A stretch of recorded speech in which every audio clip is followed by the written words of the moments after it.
and I want to just spread it all around. If somebody's like, you want to hey, share. Yep. What do you think about that? I'm like, well, pull up a chair. Let me tell you all about it. And let me talk to you about wood. Yes. Let me go on about, different tannins and different characteristics of, drill bits that go for which kind of wood, and then divert from that topic into something else that's very in depth. Yep. So I do think that is an advantage because of course, I have a very well-rounded just pool of a whole bunch of mostly useless knowledge until I find that one person that's like, that actually needs your knowledge. What do you know about this? I'm like, oh, I've been saving this inputted knowledge in the back of my brain for 30 years, and I'm going to tell you all about it. Get ready to receive. Yes, you're going to get a crash course master's in that topic. On this episode of Hacking Autism, the podcast all about making autism your unfair advantage, I sit down with Ashley from our previous episode entitled Active and Passive Touch, and we discuss what it means to grow up with high-functioning autism, and furthermore, what does it mean to raise a son also on the spectrum. And so our conversation is varied and colorful, filled with lots of laughs. Without further ado, this is Adulting with Aspergers. Welcome to the podcast, Ashley. Why, thank you, Kelsey. Our paths crossed a few months ago. Our initial conversation revolved around your son and your son being on the spectrum. We discussed active and passive touch. Then that conversation, that relationship grew and evolved to the place where, we still continue to hang out and enjoy each other's company. And then I posed the question to you, Ashley, do you think that you are also on the spectrum yourself? And tell me a little bit about that conversation on your half of the equation. Well, I always knew that me and Bruce were so similar, and that I was always the one that understood him on different levels that, I just chopped that up to Juan, his mom. Mm-hmm. I understand my son.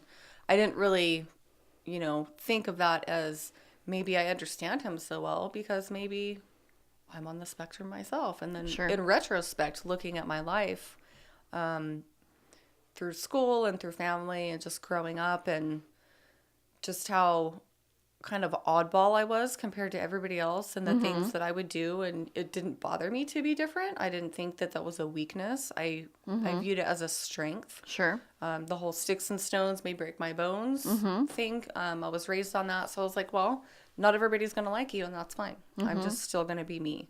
I'm not going to try to change myself.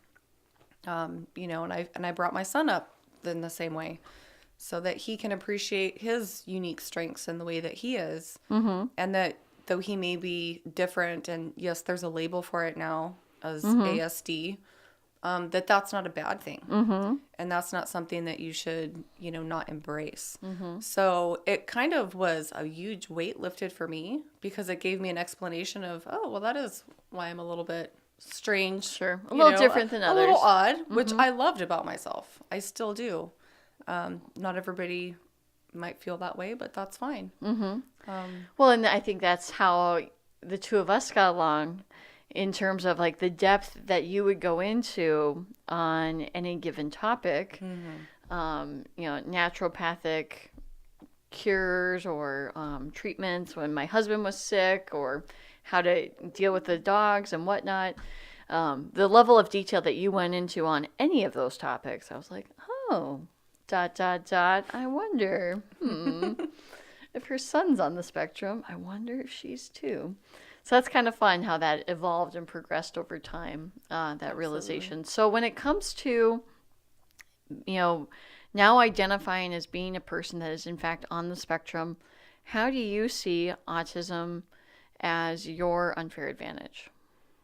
Well, like the analytical part, for sure, because I like to really, if I'm looking at something as a topic or something that intrigues me, I want to, research that. Yep. Input as much as I can. And I want to just spread it all around. If somebody's like, you want to hey, share. Yep. What do you think about that? I'm like, well, pull up a chair. Let me tell you all about it. And let me talk to you about wood. yes, let me go on about, different tannins and different characteristics of, drill bits that go for which kind of wood, and then divert from that topic into something else that's very in depth. Yep. So I do think that is an advantage because of course, I have a very well-rounded just pool of a whole bunch of mostly useless knowledge until I find that one person that's like, oh, that actually needs your knowledge. What do you know about this? I'm like, oh, I've been saving this inputted knowledge in the back of my brain for 30 years, and I'm going to tell you all about it. Get ready to receive. Yes, you're going to get a crash course master's in that topic.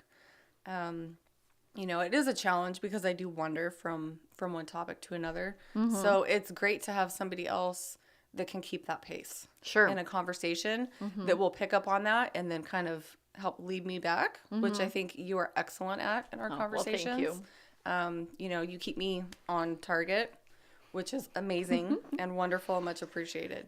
We developed hand signals for one another. Yeah, we had a timer there for a little bit, and that was working well. So, like Kelsey or Ashley, we're now close to 10 minutes on that given topic. But what's really fun about our friendship is I absolutely get why you can get to 10 minutes on a given topic about how to assemble a desk the most effective way possible, so that a forklift could pick it up if needed. You never know.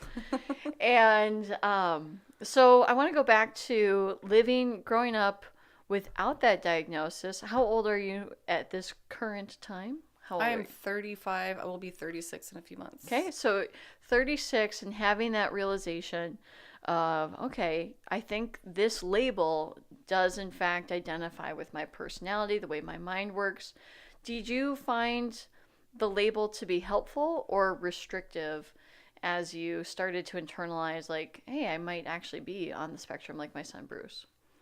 Well, for me, I mean, I understand there's varying degrees of autism, obviously.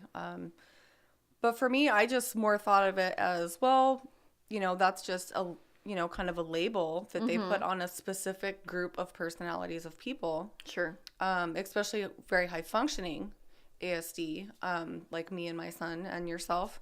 So I just think of it as it being just my personality type, as opposed to a disorder or or being broken in some way. Yes, yeah. or atypical brain. I think that maybe we're just using a little more of our brain, than the majority. So that does make us atypical, but not in a deficit way. Sure. So do you think your life would have been different if you had that quote unquote label or that diagnosis earlier? I mean, like you would still be the same person, but would you have lived your life differently if you had been diagnosed at 18 versus, having that realization more, within the last year? I don't really think so. I think that the only thing that would change is maybe the push of big pharma for medication to manage different things, like. You think you would have done more medicine? I think it would have been pushed more on me. Sure. With that label, like, oh, well, here's this. We have a pill for that. Sure. And here's a magical solution. Everybody wants to throw, different ADD medications and other things at you. So I'm grateful that I didn't have that back then. That diagnosis or, that knowing of myself, because, I don't think that that's something that needs to be medicated away. Sure. Just like I don't opt for medication for my son, who also has accompanying ADHD. I think there's different methods to go around that with nutrition and health and diet and stuff like that, as well as just simple learning skills that are specific to the way we operate and think. Learning those interpersonal skills, social skills, self-awareness skills. Yeah. It's more behavior, learning instead of magical pill. Let's make this just go away or make it more subtle. Well, and I would agree with that as well, because although I was diagnosed at 15 and misdiagnosed as having ADHD and ADD when they were separate, I think it was late enough in life that I was in regular school and I had to figure out how to swim with the other kids, or swim with the other fish, metaphorically speaking. And therefore, it was not, I didn't use it as something to lean back on and say, well, you're going to have to excuse my being a jerk because I have autism. And not saying that that happens for everyone, but I have seen kids that get diagnosed early. Sometimes they really rely heavily on that label of like sometimes getting away with murder because, Yep. Johnny is special. And so I think in our situation, getting diagnosed later in life, I mean, in my teens and yours in your 30s, I think it required us to be comfortable with ourselves in a way that if you get diagnosed immediately, it cause a different path, I think. It does, and it causes a social stigma, which already adds to a person who's socially awkward to begin with. Sure. So then everybody else is like, oh, well, you're the Aspie kid. That's with my son. Or you go to the special room Yes. for part of the day. Yeah, da, da, da. yeah. And, he was walking to the hallway and some older kids were like, autistic. And they were yelling that at him. Horrible. And before he even Knew himself. he didn't even have the diagnosis or didn't even know. He was Sure. like, Mom, what's autistic? Sure. And I'm like, well, that's really horrible that somebody's, yelling Shouting that that. as a derogatory name calling thing. I'd like to talk to those kids for a minute. But anyway, If you can read between the lines there. yeah. And so I don't want Bruce to use that as an excuse. I don't think any kid that's being diagnosed, in grade school or even in high school to use that as an excuse for, different behaviors or like just a general excuse of, well, I have this, so I don't have to do that like everybody else, or I'm not accountable in the same way that everybody else is, or I deserve special treatment because of this. I think it's really important that, depending on your level of, Where you're at on- functionality on the spectrum, that you, especially as a growing person, as a young child or, young kid, that you get, forced into those kind of uncomfortable situations. Sure. So that you know how to grow in that way. So, hey, something's missing here. This isn't working. I need to figure out how I'm going to do this that works for me so I can still be a player in, this classroom or this school or, my church group, whatever it may be, any social type of situation. It's important for personal growth and it's important for self-esteem and it's important to not use whatever affliction. We all have different things in our life that are challenges and struggles. So let's not use those things as a means to be coddled. Let's let's attack those things and be like, okay, well, this is how I am, so this is simply how I do it because I'm the way I am. That's different from you, but So knowing what you know now about your life, not having that diagnosis or like that self-awareness of like, I guess the official label of being on the spectrum, being the mother of someone that's on the spectrum, you had mentioned that you didn't need to be labeled earlier because it made you who you are. Your son has an earlier diagnosis, much earlier than 36, and is going through school. So given your experience in your upbringing not being diagnosed and kind of embracing who you were, what would you do differently with your son with the resources available to him? Or would you choose for him to not utilize those resources because it made you more self-sufficient? Well, I think that the resources are vastly different now than they were 20 years ago because, special education classrooms were for severely developmentally challenged people, cerebral palsy, people with very, very strong disabilities that needed a separate classroom. So special education now is people with very high functioning autism and ADD or ADHD. And it's in a separate group than the people with severe, mental and physical issues.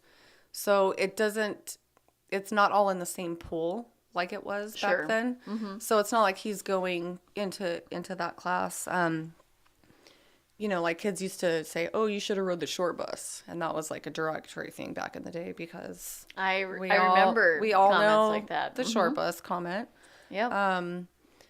So different things like that. But if you're just going, I mean, Bruce has the opportunity to go into a smaller group setting, Yeah. which is more comfortable for him, so course. that he can do his work and he can converse with an adult teacher, which he's way more comfortable with than his peers. Sure. Because he's so intelligent and he's so inquisitive and he's so input driven. You know, he can walk in there and kind of be himself more, as opposed to just getting lost in the class and being in the back, you know, rolling up little pieces of paper and reading when he's supposed to be working. Sure. So I think important things for him to have that access is, you know, for his well-being, emotional well-being, and his self-esteem, that Sure. he's empowered by being able to go when he needs to. In a place where he can succeed the best. Yes. Yeah. And where people understand him. So as far as, I mean, that's the kind of accommodations my son is getting. Every kid's different. Some Yep. kids need way more, you know, intensive things than others, which is fine. You know, if there was a place where I could have done that in my schooling, in my time, You would have. I would definitely. have. Okay. I would have been like, you know what? I'm going to go over here to Miss So-and-so's room and I'm going to finish up all my homework in here and sit quietly and read or just hang out and talk with the school teacher. And that would have relieved a lot of social awkward situations Sure. in school. So, I mean, I'm glad that he has that available to him. And that's a thing with IEPs that can be implemented now. Yeah, it's incredible how far it's come. Yeah, there was no IEP when I was a kid. So I think there's a lot of good things about it, but I think also that it can be, you know, like a misdiagnosis. It can be, you know, misused as well, where it can be like a crutch, where a child would have been, you know, done better to stay with the class, but they choose to stay in that comfortable space and not be stretched socially when they really should be. So it's kind of a catch-22. Yeah, and I think at the end of the day, you have to know yourself and know, is this too much for me to do? Or is it possible that this is 10% outside of my comfort zone and I could push through to it? And my story was that I would go into school at 5:30 in the morning in high school, and I would do my homework with my chemistry teacher. I would do all of my homework just to be in her presence because she was a respectful adult that got me, and in a way that none of my peers really did. And that's how I bridged the gap without, you know, going to special classes or going to a different, you know, for an hour into any kind of IEP situation. I knew that I should be, you know, quote unquote mainstreamed, but I needed that special time Yeah. with a trusted adult that, you know, had a soft spot for people on the spectrum. She has a soft spot for another student as well. I saw that and I was like, oh, you're an ally of Asperger's. Okay, can I come in early? Can I do my homework? And she was like, of course. And that transformed my high school experience. Absolutely. So now when it comes to our listeners, any advice that you would give to them when it comes to leveraging their autism as their unfair advantage? What would your advice be given the life that you have lived, knowing what you know? We all have different experiences. Absolutely. I would say the things that you love to do, whether it's create things, you know, Legos is, my goodness, especially with kids these days. Legos Connects, Sure. erector kits, different types of, you know, engineering, be it drawing. I mean, drawing schematics or drawing portraits, book learning, just input on just gaining knowledge on everything, taking notes on the books you're reading just for fun. Just different things like that. Find your niche or your niches and the things that you really love and enjoy, and just pursue those things like crazy. and they'll keep you sane, and They will. they're a safe spot. So yeah, you might be going through your social backwards times in high school, or in 8th grade, stressed out about going into high school, or post-grad life and Yes. trying to swim with the sharks in the corporate world. Yes, or young adults, Yeah. out in the workforce for the first time. All those different situations. Don't forget to plug into the things that you love and the things that you're exceptionally good at, because you are on the spectrum and you have a unique gift of strengths in those areas. I think that it's very important to nurture that and to grow that, and then also to stretch yourself. Don't forget to stretch yourself in those areas that you're kind of testing the waters and maybe not sure if you want to go swimming. Just, walk along the beach for a little bit until you get comfortable enough to put your feet in the sand, into the water, and then take a little dip.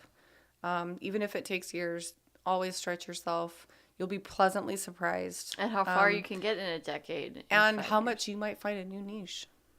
Correct. And when you were saying that, it made me think of an amazing book by Cal Newport.